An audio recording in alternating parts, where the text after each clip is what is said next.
So good afternoon to all of you in this call called QBS Talks. My name is Guus Krabbenborg, and together with Daniela, my colleague, we will deliver a webinar in the next 30 minutes or something like that around the business reasons to start a CRM practice. This webinar will be recorded, so you'll get the recording afterwards if you want to share that with colleagues or want to listen again. And QBS Talks, as an introduction, is a service that is delivered by QBS Group, as you can see. You might have heard before from QBS. We are a SMB distributor, as Microsoft calls us, mainly active in Europe today. Previously, companies like QBS were called Master VAR. Maybe that's something that rings a bell with you. And today we're active in 20 countries around Europe, and we have more than 425 Dynamics partners. It says Dynamics NAV, but it's Dynamics NAV, GP, CRM, Office 365 partners that we help to improve their business. We initially were active just in the ERP domain, but it makes sense, as you can imagine, with Dynamics 365 on the horizon to add different partner domains so that we have a network where all the partners together can deliver pieces of the Dynamics 365 puzzle if they want. So QBS Talks is a service that we deliver on a frequent basis. There's a content calendar you might be interested to see. Check the link. And you can, if you want, register for other events to come. And well, you never know, maybe you become interested because of these talks to become a partner or think what it means to become a partner. Then there is a URL in the bottom as well. So the session objectives and the agenda for this call is actually 4 different points. I would like to start first with a mutual understanding of the importance of CRM in today's markets. And talking about CRM is not just the software, but it's more like customer relationship management, the importance of the customers in today's world. The second point I would like to discuss is to have a view on what prospects and existing customers need today when it comes to CRM. Then the third topic is the 4 business reasons to start a CRM practice. That was also the title of this webinar. And last but not least, I want to share some ideas about how you can build a healthy CRM practice if you're convinced that it's a good thing to do that. So my name is Guus Krabbenborg, and I'm one of the founders of this company, QBS. I've lived all my working life in business applications. And I have troubles to say the real number, but in the meantime, it's more than 30 years. Over the last 3-4 years, I've been very active in partner business transformation, and I delivered programs that Microsoft designed, like Road to Repeatability, R2R, or the name today, Cloud SureStep for Dynamics, in many countries with many partners in many different cultures. So I think I learned a lot of that. Interesting in my work is that I not just work for partners like you guys, but also for prospective people. And I think that gives me a nice view on what's happening on the vendor side, the partner side, where most of you guys live, but also on the most important things on the buyer side. I like to present a lot in webinars like this, but also on stages like in Microsoft events.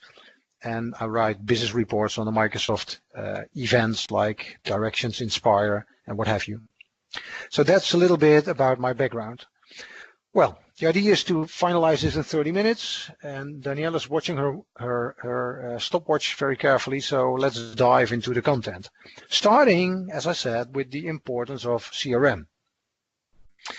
I'm not sure what your view is, but if I see today's business world, if I see the QBS business that we run, if I see myself as a customer in the world where I work privately and business-wise with vendors, I would say today customers are the new CEOs, meaning that a customer is the person that decides if you have business, yes or no.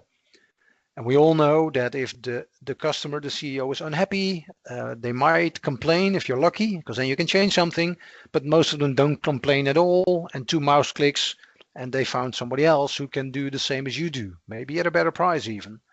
So customers have the power today, and I think this is not new for you. It also means that customers are probably amongst the biggest assets that a company has. And by interesting observation, if you look on the P&L, the profit and loss statements, or the balance sheet of an average company, you see, money, and you see stock, and you see buildings and machines, and of course, depending on what they do.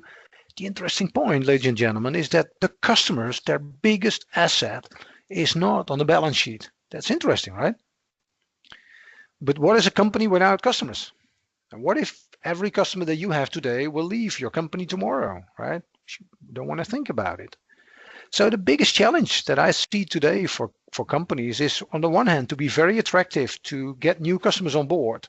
But at the same time, it's super important to deliver outstanding service to existing customers. We have to close the back door so people don't run away. And I think we all know examples of companies who are very good in attracting new customers. But if the number of existing customers that leave through the back door is bigger, then they're still shrinking.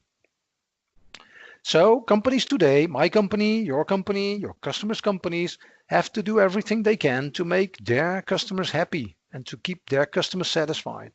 And of course, when it comes to IT, it means that they need to select the best tools available in the market to service those customers.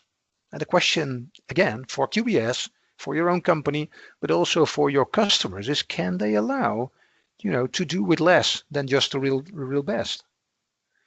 So if you think about the growing importance of CRM, there's predictions from companies like Gartner that said already in 2015, 2 years ago, that by 2017, the chief marketing officer will spend more money on IT than the traditional CIO. So the marketing guys and girls will spend more money on IT than the IT guys and girls. Well, I think that's a very interesting statement. Like the second one, a statement by a company called Walker, saying by 2020, customer experience, CX short, will be more important than price or specifications. So it's interesting that companies will say, I'm happy to pay more as I have the guarantee that my experience is better. And today, I think most buying decisions are centered around two aspects. One is specifications and the other one is price. So, do everything you can to improve customer experience will make it possible for you, will allow you to charge more, make more money. And the third point on this slide is that we're moving away from just ROI, as short for return on investment. And I see and read more and listen more and more to people that write or say return on marketing investment. ROMI is another important, let's say, KPI, right, to measure effectiveness of your marketing spendings. Well, here you see a picture of a guy called Jeff Edwards. And Jeff Edwards was responsible in Microsoft for the last 10 years for partner strategy in the Dynamics world worldwide. He left the company, by the way, by this time, but I captured his opinions in an interview last summer in Washington in Inspire 2017.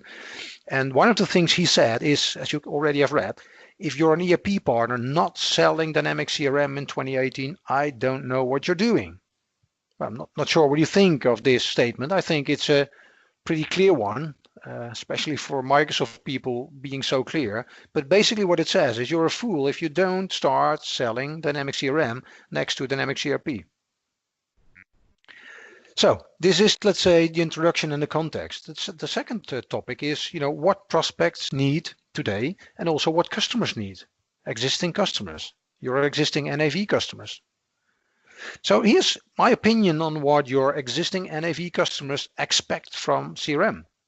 Well, first and foremost, their customers, as we just discussed, are the CEO as well. So they need to be happy and they need to be, served very well in order to stay with their vendor.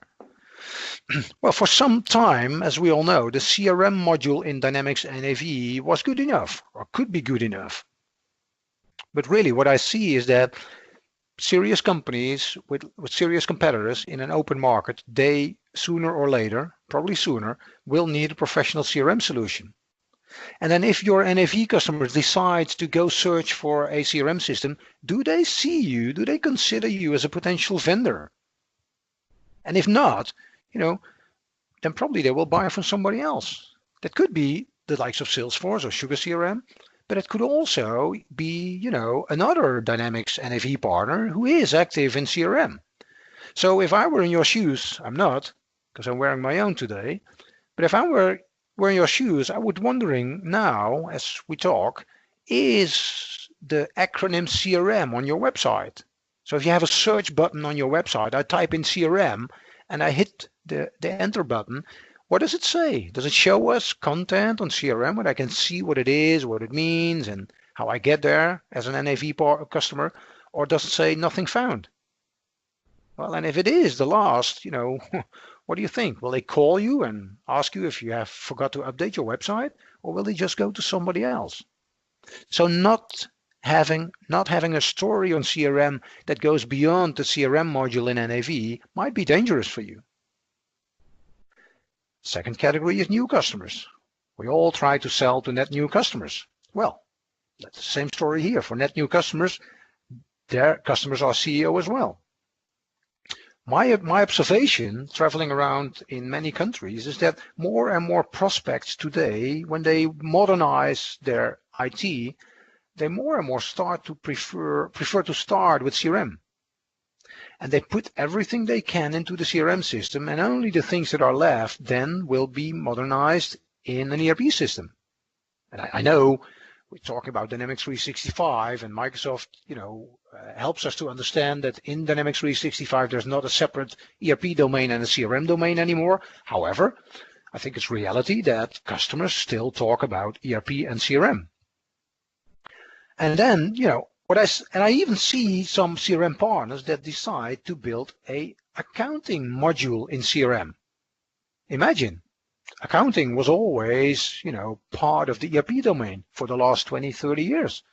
So what I see is that, prospects tend to move to CRM. And if you ask them why, they say, let's be honest, in ERP, what's the central point in ERP? It's the order, it's the bill of material.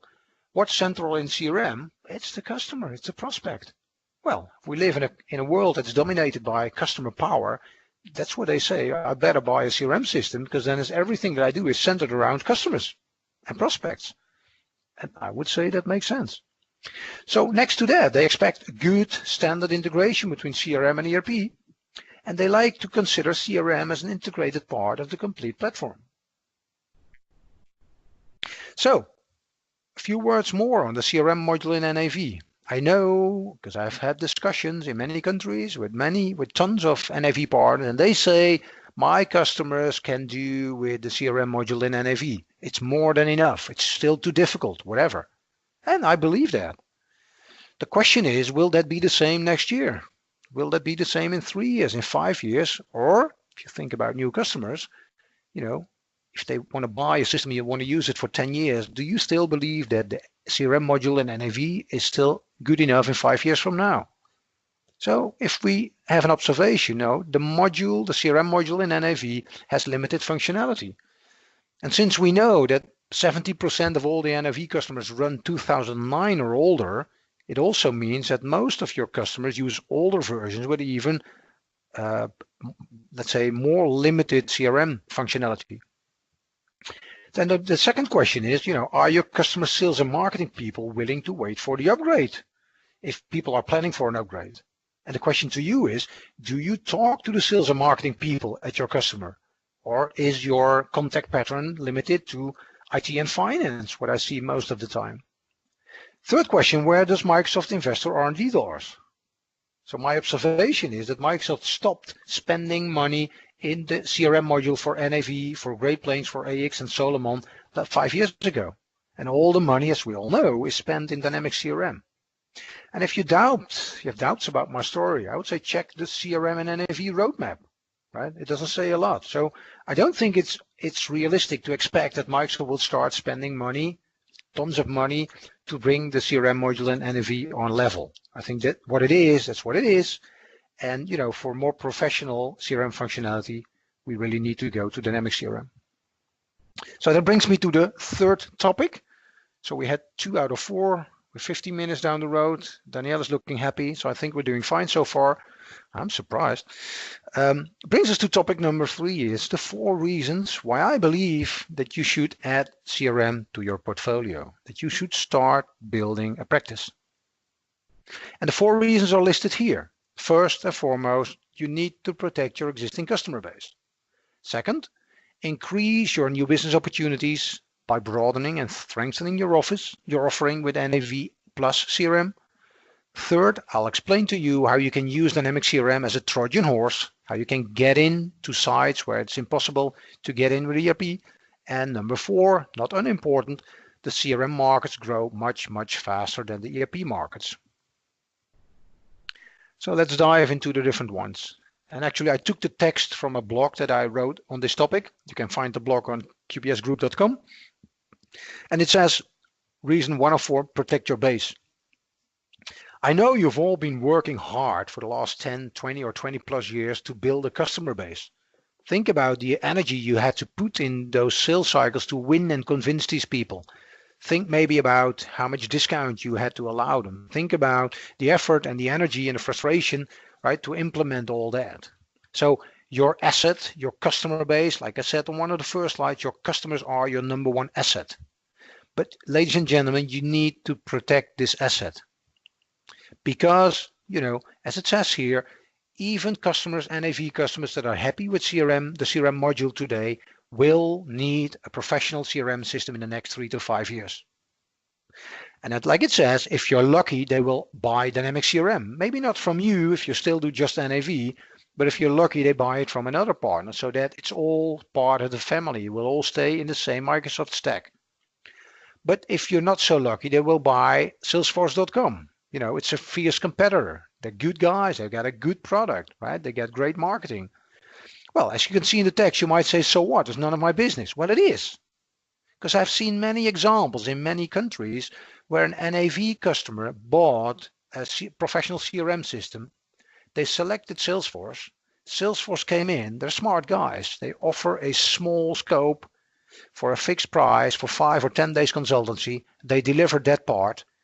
They build confidence, and while they're walking around to your customer side, they point to another screen and say, what's that? It doesn't look very innovative. What's that on your screen? And then your customer say, well, that's Dynamics NAV version 3.70, 12 years old, lots of customizations. And then they say, hey, have you seen this? And they show them Financial Force. Have you heard of that? Financial Force is the small sibling, the small brother or sister from Salesforce. Not as known as Salesforce as CRM solution, but they do have an ERP solution. And what they do is then they compare this old NAV 3.70 or whatever old version with today's Financial Force. Well, you can imagine which one looks better. So you can lose, make a long story short, you can lose your existing customers from inside out if you allow other competitors to come in through the back door. So reason number 1 for you to start offering CRM is protect your customer base. The second one is about staying attractive for new names. We started a new year a few days ago, and I'm pretty sure all your companies would like to grow. And even if you don't want to grow, you will know that some companies, some of your customers will leave.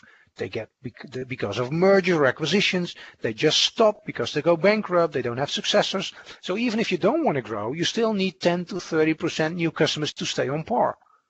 Not to mention if you want to grow.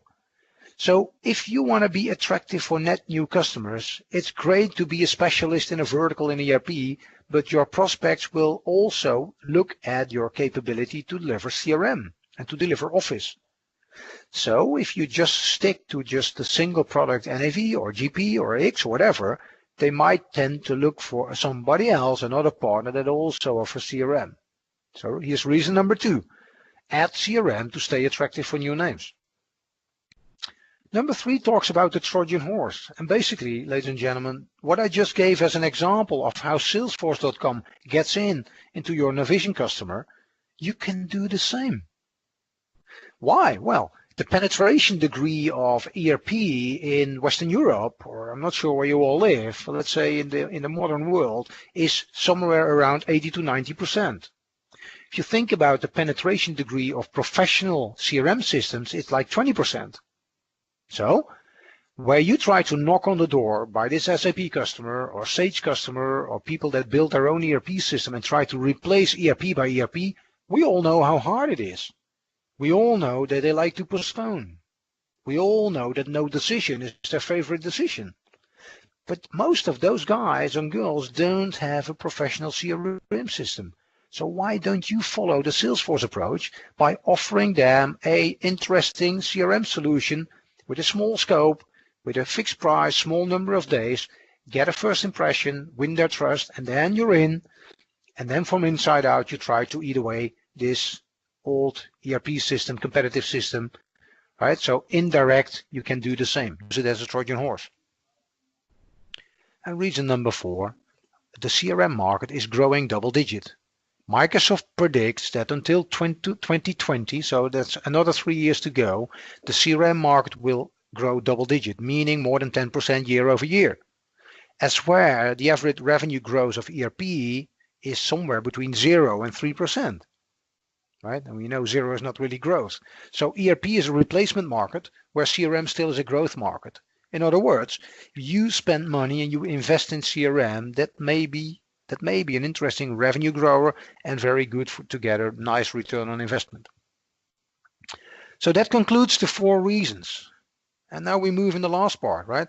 How do you cope with this? And if you want to offer CRM, what are your options? So that's why I took in this picture, right? Hopefully my message was clear. Hopefully you said, well, I think I got the point, Gus, but when we covered the why, now the question is the how. So how do I do that? How do I add CRM to my offering? What options do I have? So in QBS Group, we figured out that there's like 4 serious options. We call them here the 4 strategic options. Let me guide you through the options, and I start at 1 o'clock if you want to see these arrows as a clock. So the one-stop shop. And it says, one strategy you could have is to become the Dynamics 365 one-stop shop. It basically means that if you're an ERP partner today with NAV, that you become an expert in CRM as well, in Office 365 as well, and Azure as well, so that you can cover the complete Dynamics 365 solution. I see some partners do that. They want to buy, they go for mergers and acquisitions, and they buy companies and they buy the competencies they don't have today. A second one of doing it is at 5 o'clock on the watch is the insource way. Insourcing means you buy in the experience and the resources that you don't have. So if you're an NAV partner and you're about to win a Dynamics 365 Tenerife deal that includes ERP and CRM, you might decide on that point to start looking for CRM consultants who can deliver and CRM project managers. And a great way to do that is use the tool Dynasource. Hopefully you've heard of that, which is a partner-to-partner electronic marketplace where you can find the missing capabilities, or the other way around. If you have capabilities that are not billable, you could offer them to other people. It's www.dynasource.com, as you see in the bottom. Option number 3 is on the 11 o'clock in the evening. On the 11 o'clock, could be in the morning as well, is the partner-to-partner scenario. So I've seen examples where partners say, okay, I do NAV, that's my hometown, that's my DNA, but that's all I want to do. I'm not interested in investing in CRM. I'm not interested in buying. I'm not interested in insourcing because I want to work with professional people. So guess what? I try to find a CRM partner who's looking for ERP. So we try to find, partners that work together, and then we can jointly operate. We can give each other access to our customer bases. So you could get access to the CRM customers of your CRM partner. They might need some NAV sooner or later. And the other way around, you open up your customer base for their CRM solution, and in new business situations, you work together, 2 proposals, 2 logos, 2 bills, 1 project manager, figure it out. And then option number 4, we call it evolution, it's on the 7 o'clock, is that you start building your own practice over time. And starting your own business is something that we facilitate in SQBS in a specific QBS program called Dynamics 365 Acceleration Program, which you see on your slide right now. So that includes different stages, because we know and we've learned that in order to build a successful practice, you need to do different things. Traditionally, a lot of partners thought as soon as my consultants and developers are trained, then I'm done. Then we're going to sit next to the email or next to the phone, and all the deals will fly in like great turkeys or whatever. Reality learns us that that's not the case. Of course, you need to train your people and enable your organization, but in order to make it successful, you need much more. So we defined 5 stages, as you can see, and it starts on the left, if that's where you want to start, with strategy, what your business looks like, what your marketing look like, what's your go-to-market look like, your readiness, and so on and so further. The second stage is enable, where we teach your people, the tricks and everything they need to know from CRM, and that is on developers and consultants, that's on sales and pre-sales. Then we can help you if you want to create demand. So it means that we have a lead generation machine, a lead engine, where we work together with Microsoft to make it possible to give you leads, concrete leads, sales qualified leads even, when we help you to sell if you want, and we can help you to service. So it's really an end-to-end program, and the program is that good, because we started to deliver that in a few countries, that Microsoft, Western Europe, embraced this program, and now we work together in it. Well, if you say I'm completely new to the business, I have no idea what Microsoft is all about, then you probably want to start with strategy. If you're already in the Dynamics 365 business but walking on one leg, on the ERP leg, you might want to start with enable. So it's up to you where you want to start, right? So we created, let me see, what we call the metro lines. You can see one here. Basically, you see in the green line the same 5 stages: strategy, enable, create demand, sell, and service. I know it's a fuzzy slide because of all the words and the small text, but it shows the program. It shows what you could pay to become a member of QBS and get yourself get the help, the specific help for specialist people to build your own practice. Our learning so far, because we now are in our 2nd program in Netherlands, and we did a program in Spain, we're running one in Germany, and we scheduled another 6 countries I'll tell you about in a minute. Our learning so far are that the partner profiles, as you can see on the left, really have various backgrounds. So we have NAV people that say, I want to build a CRM practice. Next to that, we have people coming from SharePoint or Office 365. We sometimes have people who are completely new with Dynamics or from different CRM systems.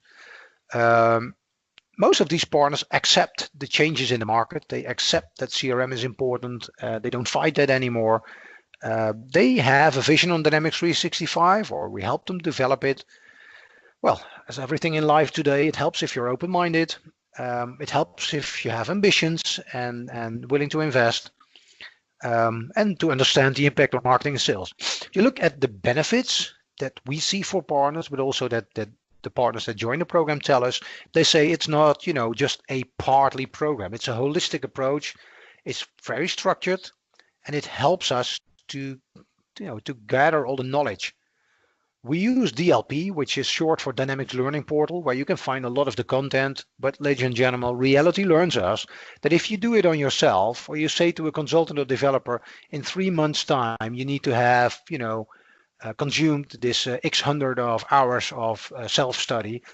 Some people have the discipline to do it, but the majority, get stuck, have other stuff to do, don't get on track, and so on. So here's where we developed a rhythm where there's a weekly call with a very experienced trainer that helps them to explain what happened last week, what will happen the next week, and people have the chance, to raise questions. We have a learning management system where we can track and trace the progress that people are making. And of course, if they're below, we will help you and warn you, not just to punish you or whatever, but just to help you to stay on track. So it's a short time to value. That's what they say. Well, experienced trainer, I think you have read it all. It's a complete process, no surprise. And well, a small joke, it's a sure step, right? It gives you a sure step in the CRM journey and possibility of lots of new conversations. So there is a page, landing page on our new QBS website where we tell you more about this Dynamics 365 acceleration program. There's a nice video where you can hear people talking about what their experience are and what the program looks like. Of course, you can follow up and contact us about it. So I just said that we have the program, because of the success, scheduled in 6 countries. So we will start in Denmark in April. I think April the 5th is the first. We will start in Switzerland, Germany with the second program, Spain with the second program, and the UK in the first quarter of this calendar year. And we will start in the Netherlands with the third round in the second quarter. If you have any questions, you want more information, then please use this email address, marketing@qbsgroup.com. But you can also feel free to use my email address. We're happy here to help you and give you the right advice. Well, that's about my presentation in 31 minutes, so almost on time. Now the question is if there's any questions. So you can use the Q&A button for that. And let me know if you have any questions at this point of time that you would like to raise in this group. If not, it could mean different things. Either it was very, very clear, hopefully, and possibly, or you just don't want to share your questions with all the group. That's another possibility. Or maybe you're just thinking and the questions will come up tonight or tomorrow or next week. Well, if that's the case, then please feel free to come up with your questions one-on-one. We've sent you the email addresses. And all I can do then is to show you and make a bit of an advertisement for my next Goose webinar, QBS Talks, that will be on the end of this month, Tuesday, January the 30th, again at 4 o'clock.